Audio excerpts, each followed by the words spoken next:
أنتم أنفسكم باتخاذكم العجل فتوبوا إلى بارئكم فاقتلوا أنفسكم ذلكم خير لكم عند بارئكم فتاب عليكم إنه هو التواب الرحيم.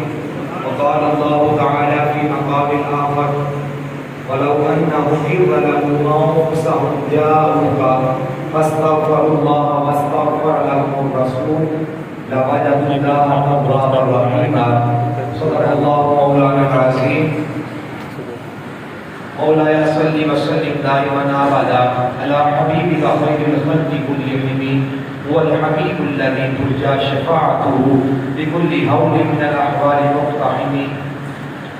مظہر انوار حق نور جمال مصطفیٰ نور زہرا و علی نور الحسن نور الہدی اور تو غنی از ہر دو عالم من فقیر روز محشر گزر آئے من وزیر گر تمی بیتی حسابم ناگزیر از نگاہ مصطفیٰ بنہا بغیر.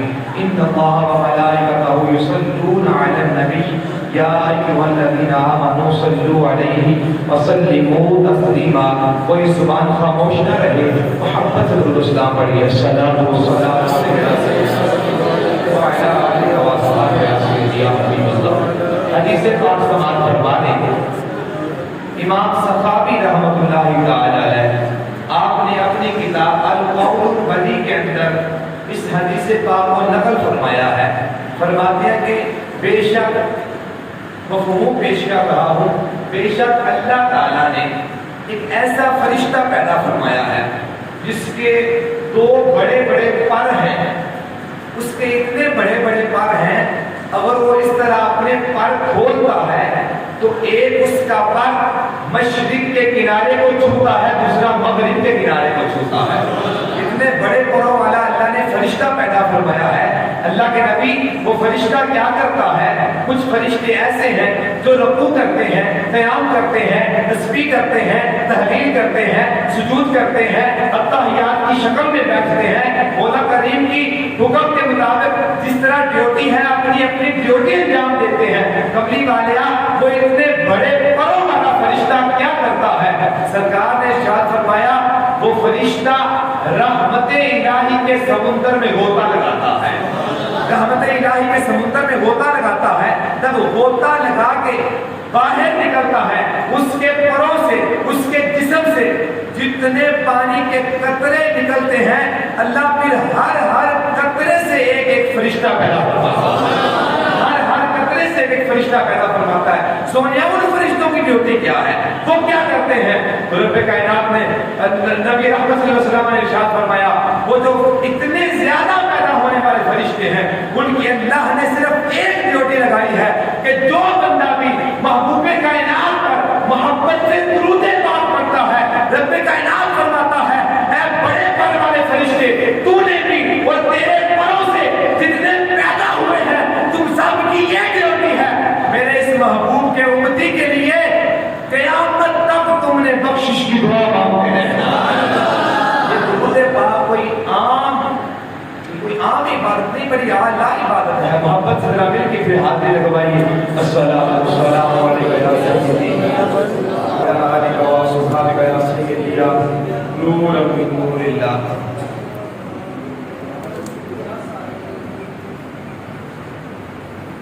فضل رب العلا اور کیا چاہیے, فضل رب العلا اور کیا چاہیے, فضل رب العلا اور کیا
چکا ہے کہ بعد مرنے پہ تیری قبر میرے آس، بعد مرنے کے تیری قبر میرے آس، بعد مرنے کے تیری قبر میرے آس، آ گئے خود نبی اور کیا چاہیے، آ گئے خود نبی اور کیا چاہیے، بس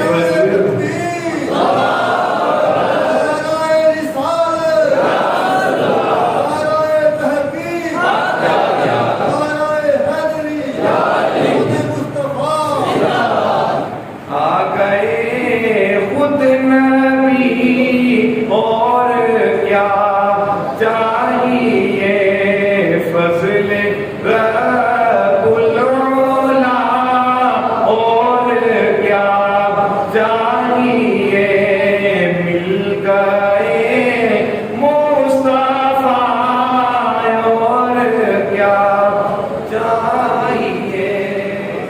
نہایت ہی واجب الاحترام میرے ہم مکتب ساتھیوں، دوستوں، بزرگوں اور نہایت ہی ادب کے لائق میرے اساتذہ کرام، السلام علیکم۔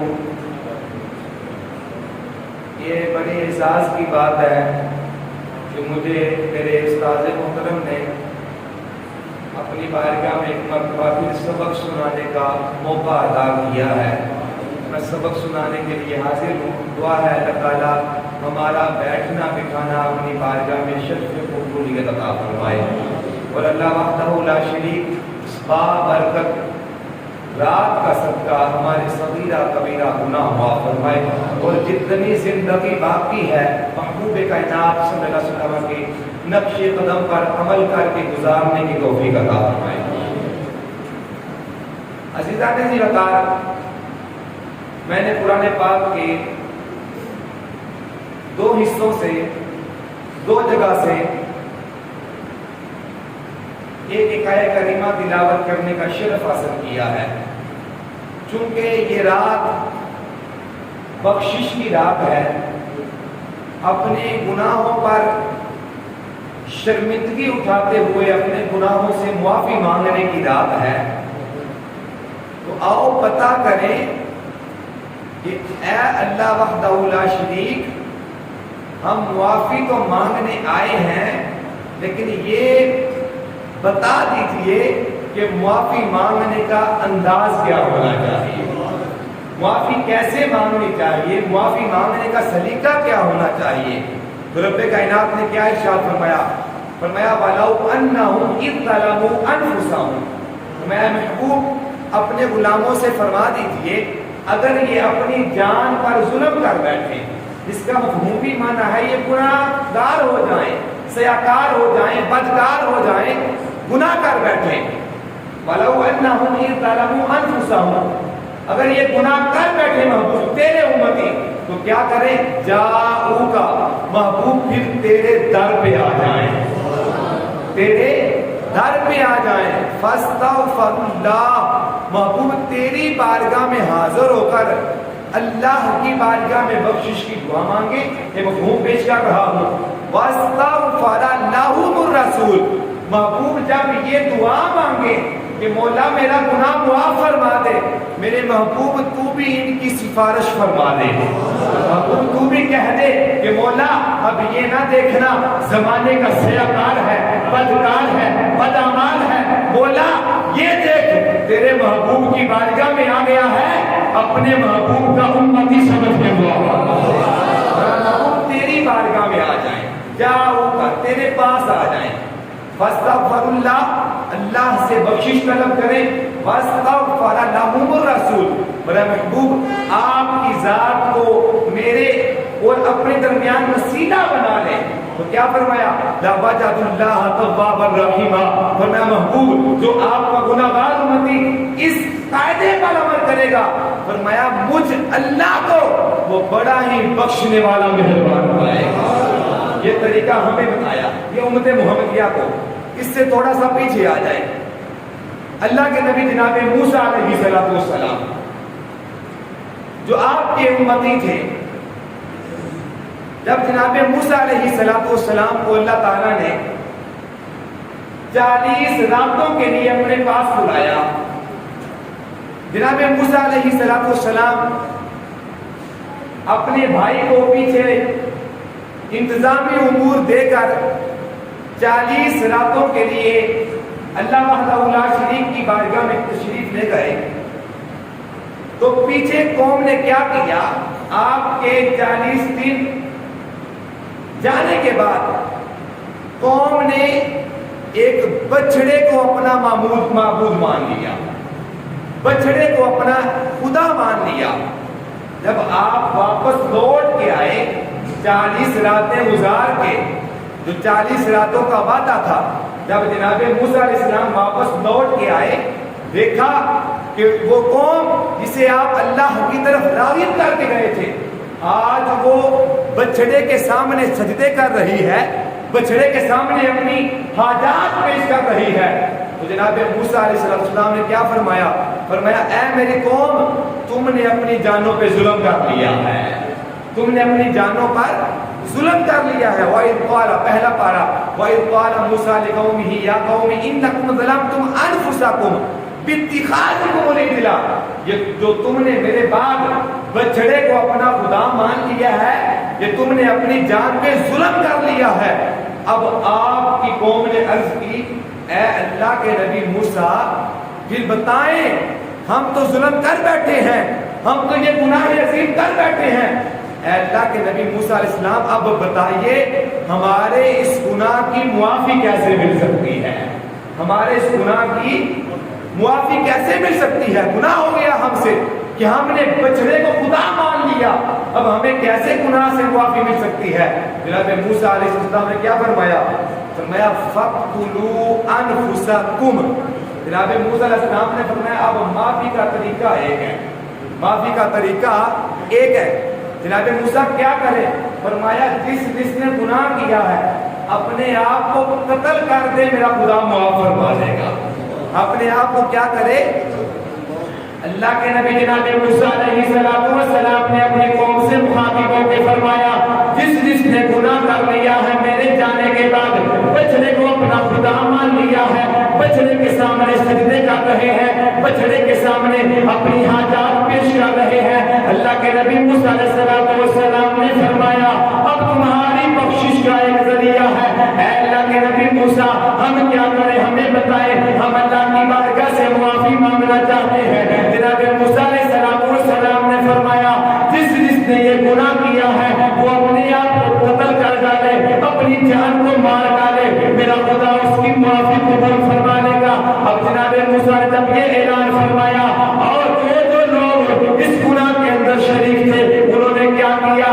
اپنے گھروں سے باہر نکل آئے، آ کر اپنی گردنیں جھکا دی، اپنی تلوار اپنے پاس رکھ دی، اپنی گردنیں جھکا دی، اپنی تلوار اپنے پاس رکھ دی کہ ہماری گردنیں کاٹ ہو جائیں لیکن ہمارا خدا راضی ہو جائے، اللہ کے نبی موسیٰ راضی ہو جائے۔ جب انہوں نے اپنے سر جھکائے، تلوار ان کی پاس پڑی ہے، جناب موسیٰ علیہ السلام نے فرمایا اے لوگوں، اے اللہ کے نبی حکم ہو، فرمایا جس نے گناہ کیا ہے اس کا جو رشتہ دار جو میرے ساتھ ہے، جو گناہ کے اندر شریک نہیں ہوا، وہ جس نے گناہ کیا ہے اس کا سر قلم کر دے۔ جب وہ سر قلم کرنے کے لیے آگے بڑھے، اب سر قلم جن کا ہونا تھا، کوئی کسی کا باپ لگتا تھا، کوئی کسی کا چچا لگتا تھا، کوئی کسی کا تایا لگتا تھا، بڑے بڑے خاص رشتہ دار وہاں موجود تھے۔ جب انہوں نے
کی روشنی چھپ گئی، بادل چھا گئے، اندھیرا ہی اندھیرا چھا گیا، اندھیری بھی آ گئی، ہوائیں بھی چل پڑی، طوفان چل پڑا۔ جناب موسیٰ علیہ السلام نے فرمایا اے لوگوں، اللہ کے نبی موسیٰ اب کیا کریں؟ فرمایا اب اندھیرا ہو چکا ہے، اب روشنی نہیں ہے، اب جاؤ جا کے اپنے اپنے ان گناہ کرنے والوں کو قتل کر دو۔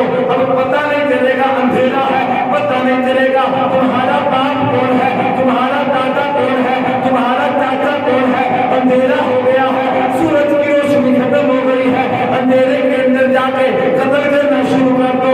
انہوں نے کیا کیا؟ اب وہ اپنے اپنے لوگوں کے پاس آئے، تلواریں اٹھا لی، قتل کرنا شروع کر دیا۔ کوئی اپنے باپ کو قتل کر رہا ہے، کوئی اپنے چاچے کو قتل کر رہا ہے، کوئی اپنے دادا جان کو قتل کر رہا ہے۔ قتل کرتے گئے، قتل کرتے گئے، ایک دن سارا گزر گیا، قتل کرتے کرتے دوسرا دن شروع ہوا، پھر قتل کا سلسلہ شروع ہو گیا، قتل کرتے کرتے دوسرا دن بھی سارا گزر گیا۔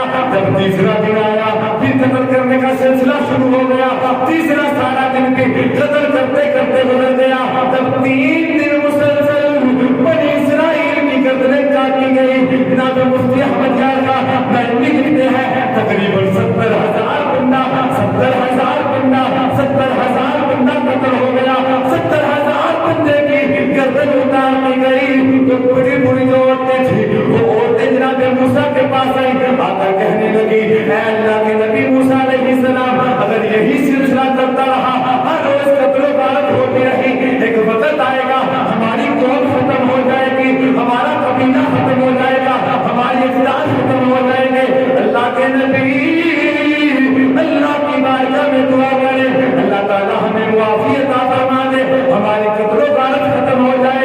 جناب موسیٰ علیہ السلام آپ نے اللہ تعالیٰ کی بارگاہ میں دعا فرمائی، اے مولا اب میری قوم کو معافی عطا فرما دے۔ رب کائنات نے فرمایا اے پیارے موسیٰ جا اپنی قوم کو خوشخبری سنا دے، میں نے تیری ساری قوم کو معاف فرما دیا ہے۔ میں نے تیری ساری قوم کو اب جن کے قتل ہوئے تھے نا وہ بھی آ گئے، آ کر کہنے لگے اللہ کے نبی موسیٰ جو بچ گئے ہیں ان کو تو رب نے معاف کر دیا ہے، لیکن ہمارے جن کے مر گئے ہیں، جن کی ہم نے گردنیں کاٹ دی ہیں، ان کا کیا؟ اللہ وحدہ لا شریک نے فرمایا اے پیارے پیغمبر ان کو بتا دے جو کٹ چکے ہیں میں ان کی گردنیں کٹی ہوئی ضائع نہیں کروں گا، میں کل قیامت کے دن ان کو شہادت کا مرتبہ عطا فرماؤں گا۔ عزیزان اس بات کو سامنے رکھنا ہے کہ جب بنی اسرائیل کا بندہ گناہ کرے حکم ہوتا ہے توبہ تب قبول ہوگی اپنے آپ کو قتل کر، لیکن دیکھ محبوب کا امتی ہونے کے ناطے اللہ نے کیا اجر عطا فرمایا، کہا اے محبوب کے امتیوں جب تم سے گناہ ہو جائے تم نے اپنے آپ کو قتل نہیں کرنا کہ تمہاری توبہ قبول ہو، یا اللہ ہماری توبہ کیسے قبول ہوگی؟ فرمایا تم نے محبوب کے در پہ آ جانا ہے، تم نے میرے یار کے در پہ آ جانا ہے، یار کے در پہ آ کے عرض کرنا اے اللہ کے نبی ہم گناہگار ہیں، سیاحکار ہیں، بدکار ہیں، جیسے بھی ہیں تیرے محبوب کے امتی ہیں۔ بولا محبوب کا امتی سمجھ معافی کا فرماتا ہے۔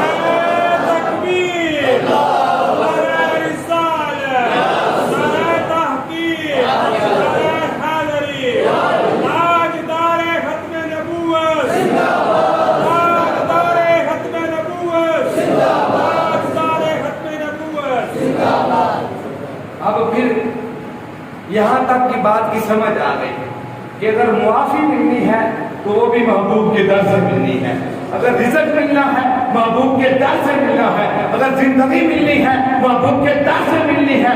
اب قیامت تک جس کو بلکہ قیامت کے بعد بھی جس کو خدا نے جنت عطا فرمانی ہے وہ بھی محبوب کی شفاعت ہے۔ اللہ آپ نے بھی پھر قلم اٹھایا، آپ نے فرمایا با خدا خدا کا یہی ہے، با خدا قسمیہ کرنا ہے، قسمیہ کرنا۔ فرمایا اللہ کی قسم اگر کوئی خدا کے در تک جانا چاہتا ہے پہلے اسے در مصطفیٰ پر آنا ہوگا۔ فرمایا با خدا خدا کا یہی ہے در، نہیں اور کوئی مقر مقر جو وہاں سے ہو اللہ کی بارگاہ سے، جو وہاں سے ہو یہی آگے ہو تو یا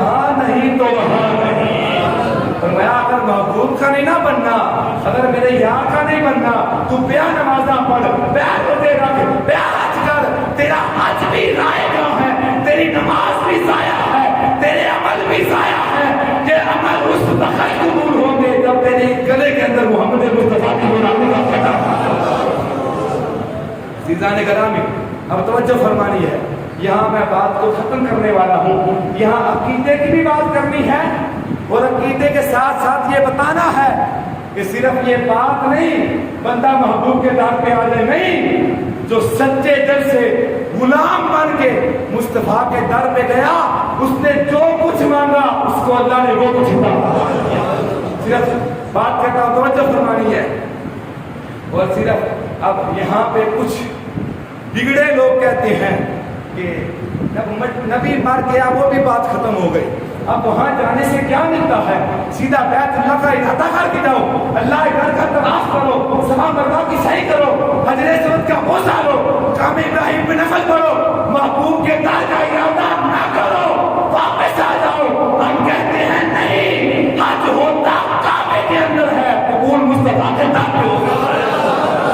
اگر تیرے دل کے اندر یہاں جاتے ہی سرکار محبت پیار نہیں ہے تو پیار جا کر طواف کر، فائدہ اسی کو ہوگا، پھر فائدہ اسی کو ہوگا۔ ایک عاشق تھا، عاشق قافلے جا رہے تھے مدینہ شریف، کشتیوں کا دور تھا، عاشق دوڑتا ہوا آیا، آ کر کے کہا اے کشتی والے میرے پاس پیسے نہیں ہیں لیکن محبوب کا شہر دیکھنے کو دل کرتا ہے، پیسے نہیں ہیں، یار کا شہر دیکھنے کو دل کرتا ہے، مجھے بھی ساتھ بٹھا لے، وہاں جا کر تیرے لیے بھی دعا مانگوں گا۔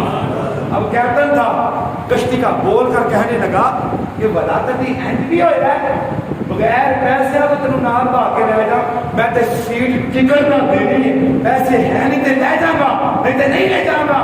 اس نے کہا نہیں پیسے تو نہیں ہیں، ہاں محبت مصطفیٰ سینے کے اندر ہے، رسول اللہ کا پیار سینے کے اندر ہے۔ اس نے کہا پیار سے نہیں بات بنتی، یہاں پیسے سے بات بنتی ہے۔ کشتی چل پڑی، جب کشتی روانہ ہوئی نا اس کنارے سے مدینہ منورہ کی طرف، اس نے کیا کیا، وہی سر سجدے میں رکھ لیا اور عرض کرنے لگا اندر سونیا کہ آج کشتی والے اپڑ گئے نا، پھر میں بھی سمجھا گا کہ تسی پیسے والے نہیں بلاتے ہو، پیسے والے ہوتے نے، عشق کوئی نہیں ہوتا ہے۔ کہتا ہے ابھی سر سجدے کے اندر تھا، اچانک کسی نے کندھے پہ ہاتھ رکھا، میں نے اپنا سر اوپر اٹھایا، میں نے کیا دیکھا تو جہاں کے سردار تشریف لے آئے۔ سرکار نے فرمایا اے میرے پیارے غلام تڑپتا کیوں ہے؟ جس کو میری محبت پیاری ہے، میرا جس کے سینے کے اندر عشق موجود ہے، وہ جہاں بھی تڑپتا ہے مجھے خبر ہو جاتی ہے۔ میں چل مدینے چلتے ہیں، اس کو سرکار نے فرمایا چل مدینے چلتے ہیں۔ سرکار نے فرمایا آنکھیں بند کر، آنکھیں بند کی، فرمایا آنکھیں کھول، آنکھیں کھولی تو سامنے گنبد خضرا نظر آیا۔ گنبد خضرا نظر آیا تو انہوں نے کی کیتا، جا کے اسے کنارے تے کھلوتا جتنے کشتی ہونی سی، میرے کشتی آئی نہیں سی، اسے کنارے تے جا کھلو گیا۔ کچھ دن گزرے، کشتی آئی، کیپٹن میں کے حیران پریشان کہ کشتی تو تیز تے سواری بھی کوئی نہیں ہوتی، ایک میں آ گیا، انہوں نے پچھلے کنارے تے ساتھ گیا ایسا۔ کیپٹن ادھر تے پوچھتا دس تو کی میں آیا ہے، کشتی تے ساتھی ہونا ہی ہے۔ انہیں آخیا تو پیسے نہ لایا ہے، میں محبت مصطفیٰ میں محبت مصطفیٰ سے آیا ہوں۔ جب سینے کے اندر رسول اللہ کا پیار موجود ہو، امتی وہاں جا کے پکارے، مصطفیٰ پھر بھی مدد کرتے ہیں، امتی مسجد میں بیٹھ کے پکارے، مصطفیٰ پھر بھی مدد فرما دیتے ہیں۔ بات سماعت فرمائے، اور الحمدللہ یہ عقیدے کی بھی بات ہے اور مصطفیٰ کے در سے مانگنے کی بھی بات ہے۔ ہم سارے رسول اللہ کے در پہ کمی بیٹھے ہیں، رسول اللہ کے در پہ مانگنے والے بیٹھے ہیں، عقیدے کی بات سماعت فرمانا۔ اور الحمدللہ پورے حوالے کے ساتھ بات پیش کروں گا، میرے پاس یہ اردو کتاب بھی موجود ہے، عربی بیرون کے چھاپے والی کتاب بھی موجود ہے، دونوں کتابوں سے بات دکھا بھی سکتا ہوں، بات پڑھا بھی سکتا ہوں، لیکن سن کر پڑھ کر یہ تجھے بھی ماننا پڑے گا کہ جس کو جو ملا ہے، جو مل رہا ہے، جو ملنے والا ہے، آمینہ کے لال کا سجدہ کرنے والا ہے۔ ایک حضور کے غلام تھے، نام تھا ان کا حضرت ابو الخیر اقطع رضی اللہ تعالیٰ عنہ، غلام مصطفیٰ ہے۔ آپ فرماتے ہیں میں چلا گیا مدینہ شریف، اس کو امام سخاوی نے اپنی کتاب القول الودی کے اندر نقل فرمایا، اور اسی بات کو شواہد الحق کے اندر امام نبہانی رحمۃ اللہ تعالی آپ نے بھی نقل فرمایا۔ الحمدللہ میرے پاس دونوں عربی کی جنرل کتابیں موجود ہیں، بات دکھا سکتا ہوں۔ فرماتے ہیں کہ حضور کا غلام تھا، نام تھا ابو الخیر اقطع۔ لوگ جو بندہ کہے نا کہ در مصطفیٰ سے کچھ نہیں ملتا، کیا ملتا ہے؟ کیا جاتے ہو مزارات میں لینے، وہاں تو قبر کی ڈھیری ہے، کیا ملتا ہے؟ انہوں آ میرے نکال ایک بار سنا کے پوچھنا ضرور جب کچھ نہیں ملتا تے انہوں کی میں مل جاتا سے۔ حضرت ابو الخیر اقطع رضی اللہ تعالیٰ عنہ آپ فرماتے ہیں میں 5 دن مدینہ رسول میں رہا، 5 دن مصطفیٰ کے شہر میں رہا۔ 5 دنوں کے اندر نہ مجھے کچھ کھانے کو ملا نہ کچھ پینے کو ملا۔ 5 دن در مصطفیٰ پہ یعنی کہ حضور کے شہر مدینہ میں رہا، ان 5 دنوں میں نہ مجھے کچھ کھانے کو ملا نہ پینے کو ملا۔ کہتے ہیں 5 دن گزر گئے، اب بھوک بڑھ رہی تھی، پیاس شدت پکڑ رہی تھی۔ فرماتے ہیں جب بھوک بڑھی، شدت پیاس نے پکڑی، حضرت ابو الخیر اقطع کہتے ہیں میں پھر چلتا چلتا در مصطفیٰ پہ آ گیا، میں رسول اللہ کے در پہ حاضر ہو گیا اور میں نے حاضر ہو کے کیا عرض کی؟ السلام علیکہ یا رسول اللہ وعلی ابی بکر و عمر، اے اللہ کے نبی آپ پر بھی سلامتی ہو، اور جو آپ کے قدموں میں لیٹے ہوئے آپ کے یار ہیں ان پر بھی میرا سلام۔ کہتا میں نے سلام عرض کیا۔ فرماتے ہیں پھر کیا ہوا؟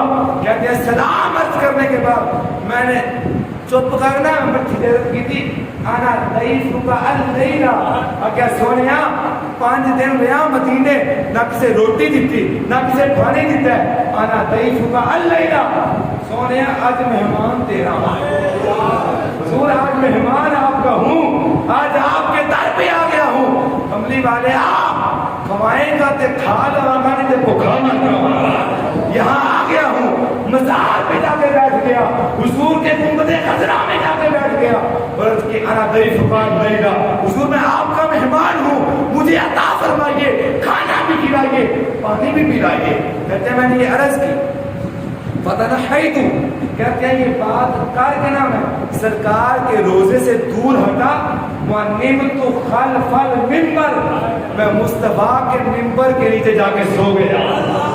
اب سوئے بھی کہاں جا کر؟ وہ منبر جس پر میرے آقا تشریف فرما ہو کر اللہ کی حمد سے بیان کرتے تھے، اللہ کی ثنا بیان کر رہے تھے۔ جناب ابو الخیر کہتے ہیں میں اس منبر کے نیچے جا کر سو گیا، بات کرتی کہ سونیا مہمان آپ کا ہوں، بات کر کے ہٹا، منبر مصطفیٰ کے نیچے جا کر سو گیا۔ کہتے ہیں ادھر میں سویا مقدر جاگا، یہی بات کرنی ہے، کوئی امتی بن کے مانگے صحیح، جس نے ظاہری طور پہ مانگا وہ وہاں پہ مصطفیٰ نے مدد کی، اور جو آج بھی امتی بن کے مانگتا ہے کملی والے خالی آپ بھی نہیں بتاتے ہیں، حضور آپ بھی عطا فرماتے ہیں۔ کہتا ہے میں غنیم تو خلف المنبر، میں سو گیا منبر کے نیچے بات کر کے، کہتے ہیں کہ فرآ رسول اللہ صلی اللہ علیہ وسلم فی المنام، کہتے ہیں میں نے خواب میں مصطفیٰ کو دیکھا، حضور کو میں نے اپنے خواب میں دیکھا۔ یہ لفظ یاد رکھنا ہے، اینڈ والا جملہ پھر سمجھ میں آئے گا۔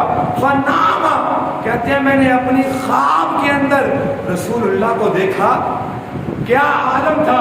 کہتے ہیں کہ جناب ابو بکر صدیق حضور کی دائیں جانب ہے، جناب عمر بن خطاب حضور کی بائیں جانب ہے، مولا علی شیر خدا حضور کے آگے آگے ہیں، ان صحابہ کے جرمٹ میں میرے مصطفیٰ تشریف لا رہے ہیں۔ اب یوں محبت سے کہہ لیجئے، مولا علی آگے آگے کہہ رہے تھے لوگوں رستہ چھوڑ دو، وہ دیکھو میرا یار آ رہا ہے، میرے یار کے یار آ رہا ہے۔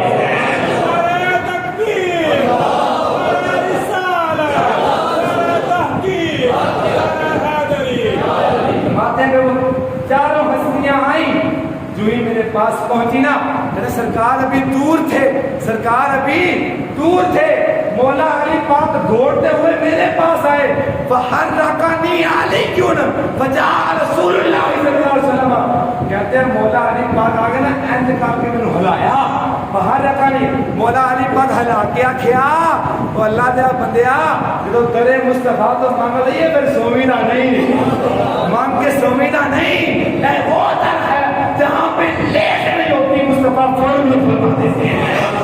سوتے نہیں ہیں. باہر رکھا نہیں علی گن.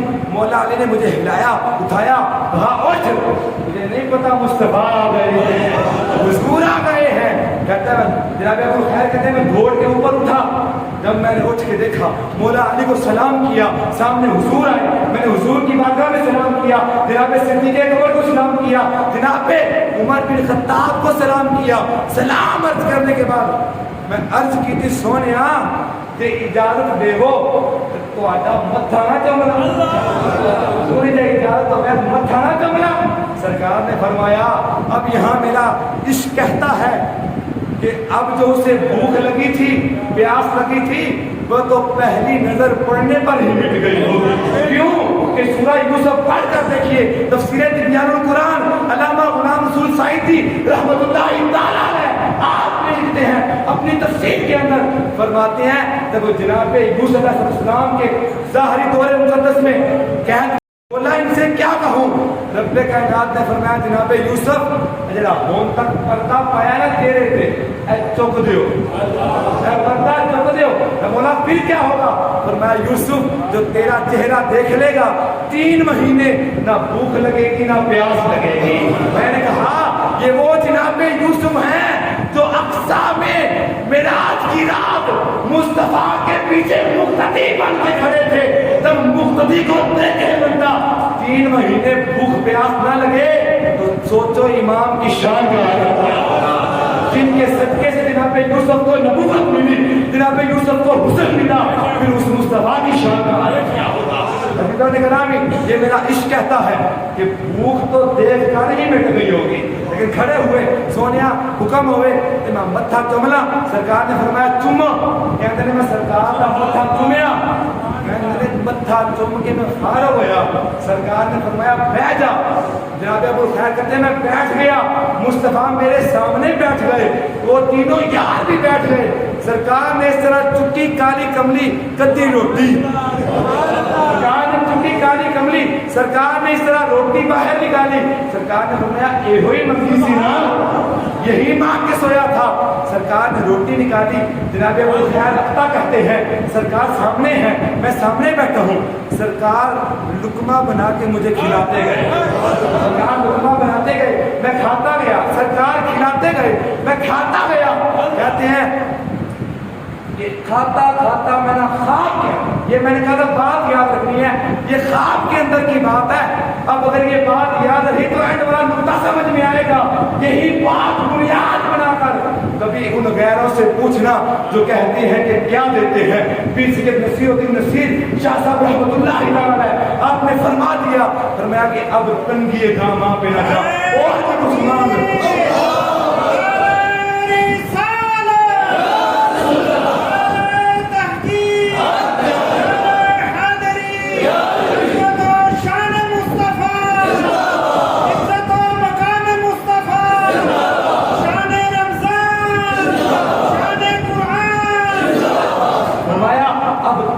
داماں پہ نہ جا.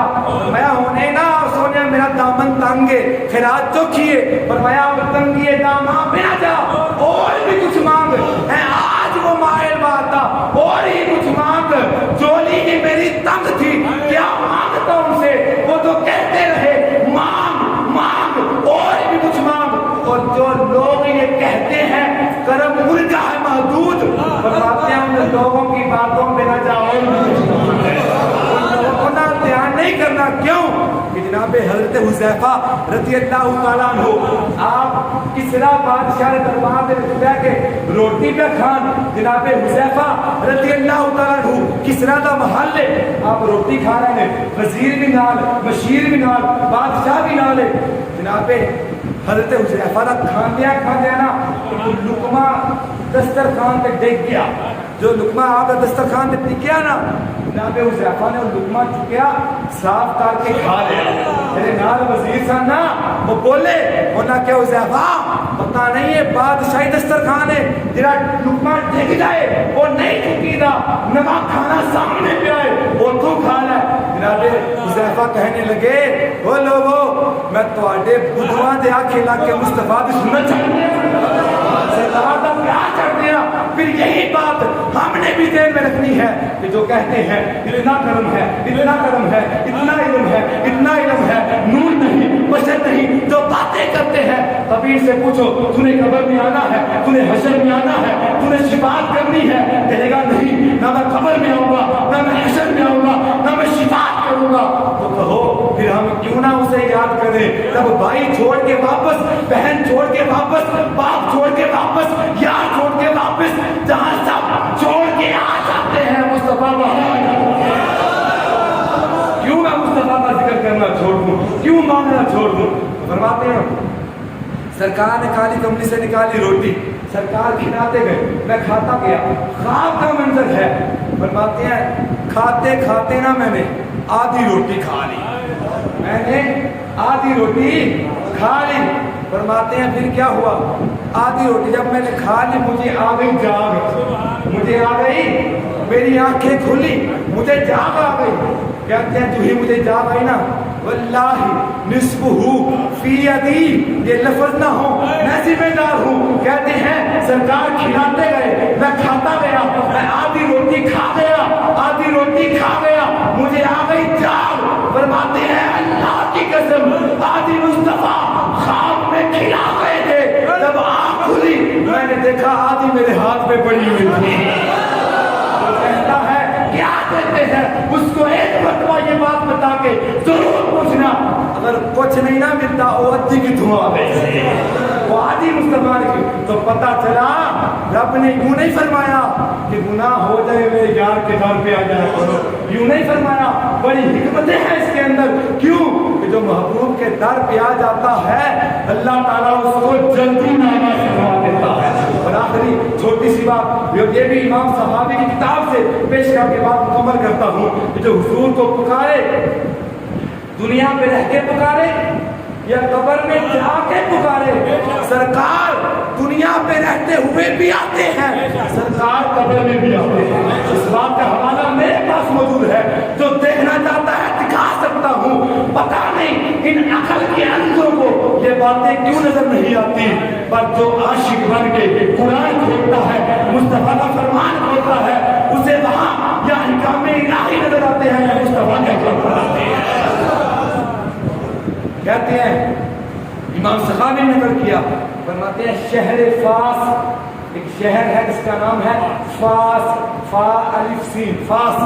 فرماتے ہیں شہر فاس کے اندر ایک بری عورت رہتی تھی. اس کی زندگی کا معمول کیا تھا کہ جب بھی اس کو کوئی خطرہ ہوتا ڈر لگتا پریشانی آتی وہ کیا کرتی چہرہ کرتی مدینے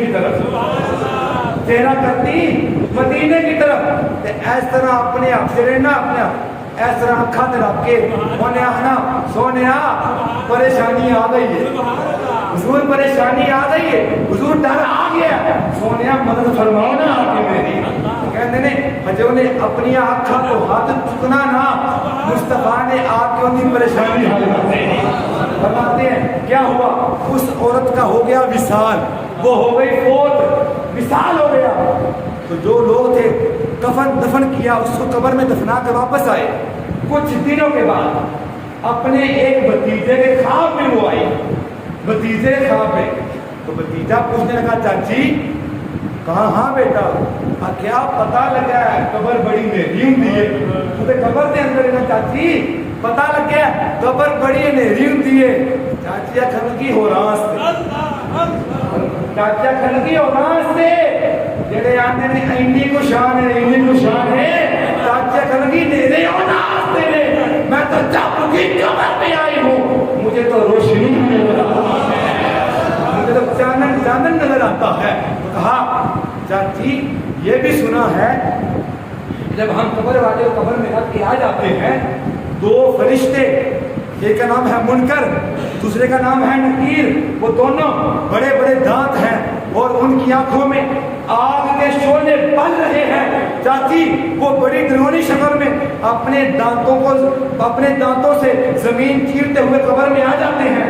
چاچی دس نا تیری قبر وچ بھی آئے سن، چاچی دس تیری قبر وچ بھی آئے سن۔ بوڑھی عورت کہنے لگی ہاں میری قبر میں بھی آئے تھے۔ چاچی کیا حال تھا؟ کہنے لگی میں نے دیکھا سامنے دو فرشتے آ رہے ہیں، دانت بڑے بڑے، آنکھوں میں آگ ہے، درونی شکل ہے، میری قبر میں آ رہے ہیں۔ چاچی میں تو تیرا برا حال ہو گیا ہوگا، تو نے کیا کیا ہوگا؟ وہ بوڑھی عورت کہنے لگی پترا تینوں پتا نہیں مینوں ڈر لگدا اس سے میں کی کرتی سا، پتا نہیں میں ڈر لگدا سی میں کی کرتی سا۔